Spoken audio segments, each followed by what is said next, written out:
Hi there and welcome to Race Centre. I'm Dazza. We've got Lauren's Ninja 400 on the dyno here. Hey Loza.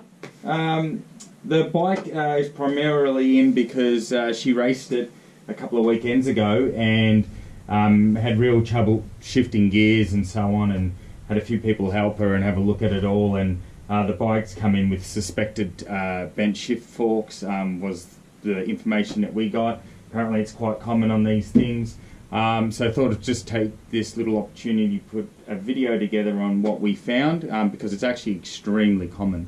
So I would say that in my experience over many years that at least 50% of shifting issues, reported shifting issues, gearbox issues, or things that are just reported as I've got, shifting issues, potential gearbox, shift forks and so on, at least 50% are a simple case of the gear lever is set up in a poor position, or there may be a quick shifter attached to it that isn't configured correctly. So at least 50%, it's probably more like 70% of issues.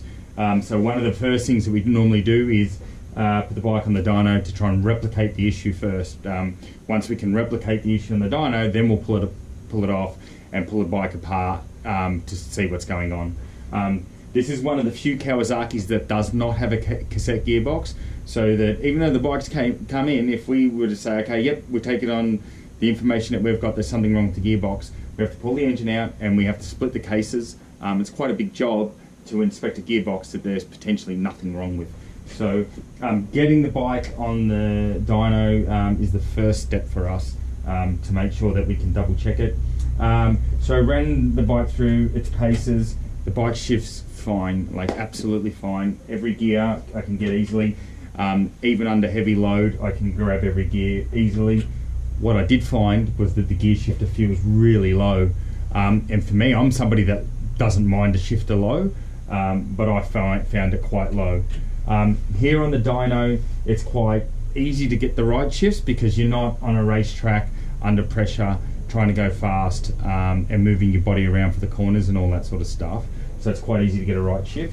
But when you're on the track, having the shifter or gear lever in a really nice position for your foot is mega important, because if you don't, it will be very hard to shift gears because you'll be hanging off and maybe focusing on the person in front of you, you're tucked in and all that stuff. So it needs to be in a nice position.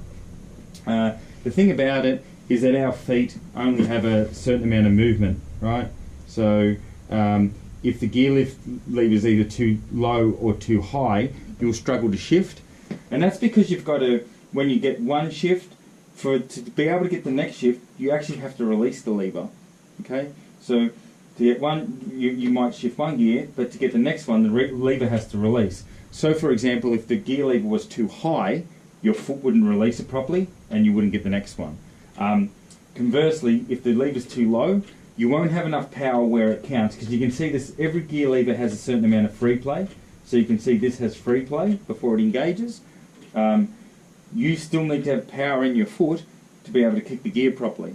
So if the gear lever is in the wrong position, then you're going to get a lot of missed shifts. And we thought we'd just put this little video together because we see it so often. If you're unsure, the best thing to do is take it to somebody very experienced that knows this type of stuff, and get a bit of a bike fit up done. We do them here at Race Centre. You can bring your bike in and we'll fit you up, get all your lever positions, bars and all that sort of stuff in the right area, because that even helps with things like arm pump and ergonomics with the bike. It really does help. So yeah, it's just very interesting that we, after so many years we still see it's very common. And of course people are putting aftermarket rear sets on and stuff, which is great.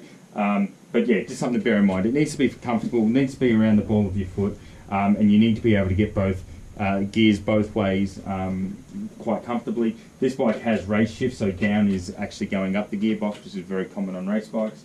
But yeah, just something to bear in mind.